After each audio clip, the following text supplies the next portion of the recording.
Close quarters combat. Every soldier's worst nightmare. Which weapon would you prefer for close quarters combat itself? You cannot call in artillery strikes, you cannot call artillery, you cannot call for armored support, because the enemy is too close and too well dug in.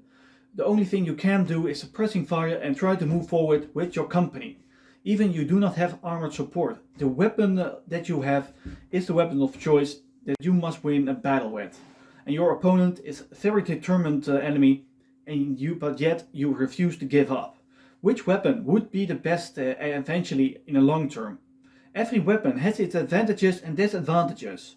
So that's what we're going to talk about in this episode. Please hit the bell notification button, subscribe to this channel, leave a thumbs up for this video.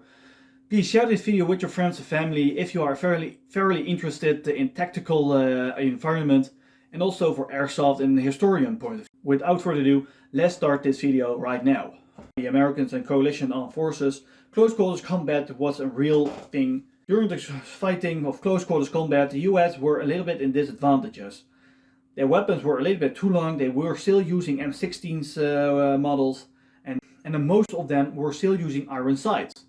And that was a major disadvantage. There were already some soldiers given some telescopic sights for better precision fighting, but long weapons doesn't always says it is a better weapon. You have to compromise on certain things.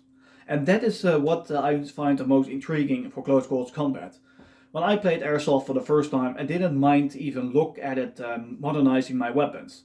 Always standardizing on a rail system if I want the hand grip, but iron sight it was good enough for me. But I realized in the last few years that close quarters combat becomes more and more visible, even on airsoft battlefields. And some airsoft battlefields I just concentrate for camouflage in front. That gave me a big advantage. That's why I chose the Japanese flak arm version, also known as the J-type, with close quarters combat and come to the closest part of the enemy as possible. It depends in the environment where you are. I have already a new uniform of the Royal Dutch Army flak arm version that was introduced last year. I have already a few of it, I will wear it during combat training for the next video. But still again, hit the bell notification button and subscribe to this channel. And if you like this video, please share this with your friends and family if they are also very interested in airsoft, historical weapons, tactics, and you name it.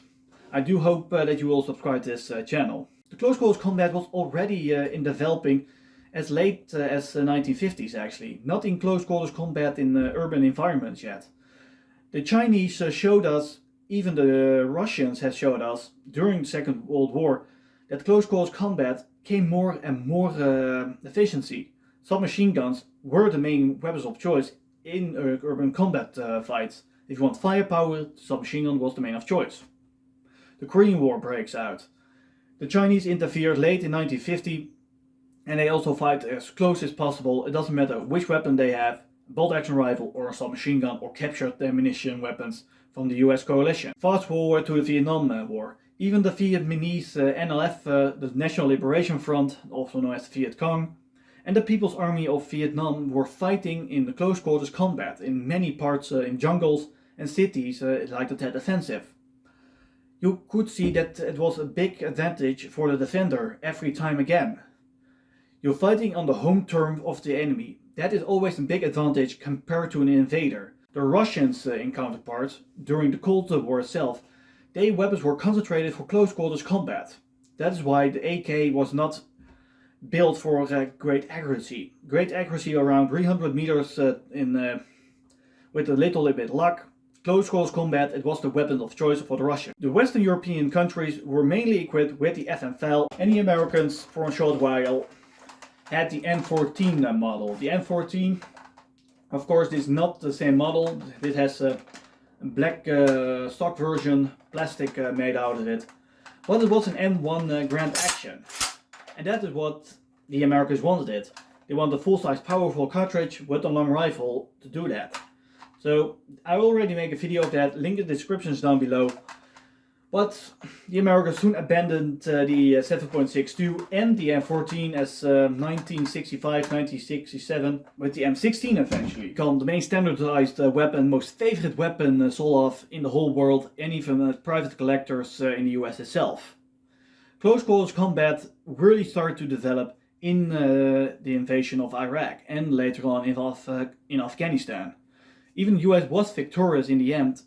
They still had to, every soldier and every armed force of every country needs to learn how to fight in close quarters combat condition. If you invade another country and you are not familiarized in close quarters combat, or even where you are fighting, and the enemy knows which street you are best off for defending or ambushes, then you are having more casualties for the attacker than for the defender. That is the most intriguing part. So I want to test my own theorizing for training purposes for tactical environment. So the 3 weapons that I have chosen is my own M4 assault weapon. I do not have here at the moment. My M4 is still under maintenance issues, so I will have it in my second episode in this video.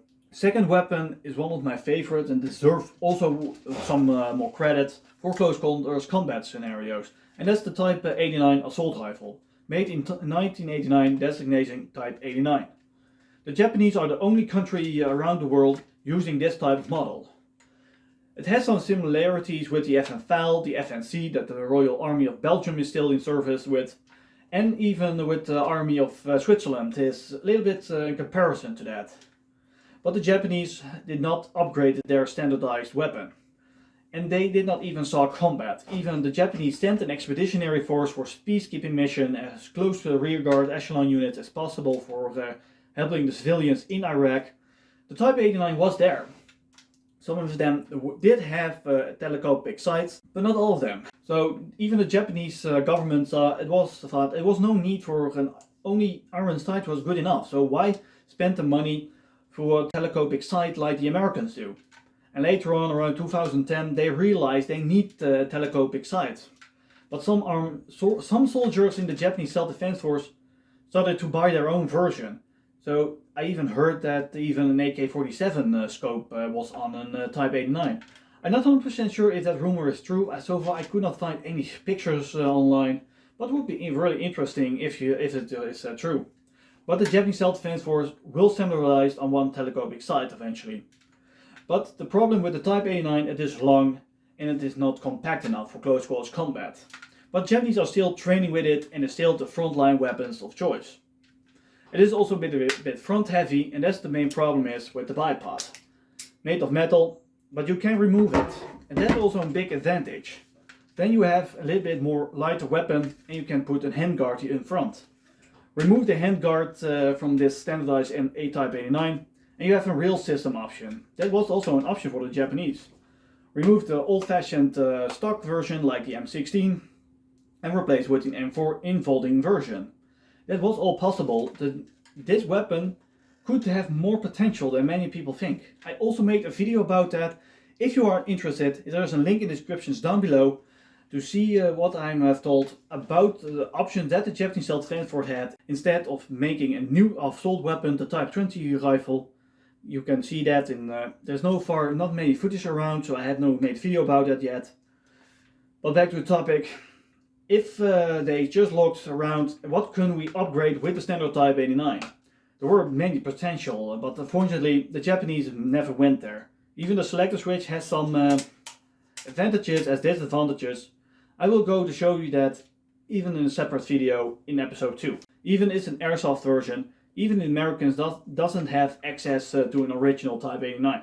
Like I said, the Japanese are the only country using it, and access to it is really difficult. So far I have not seen any footage from foreigners trying to test his weapon and make his opinion. I would really like to see one day that a foreigner could test his weapon and let's show how good or a bad weapon it actually can be.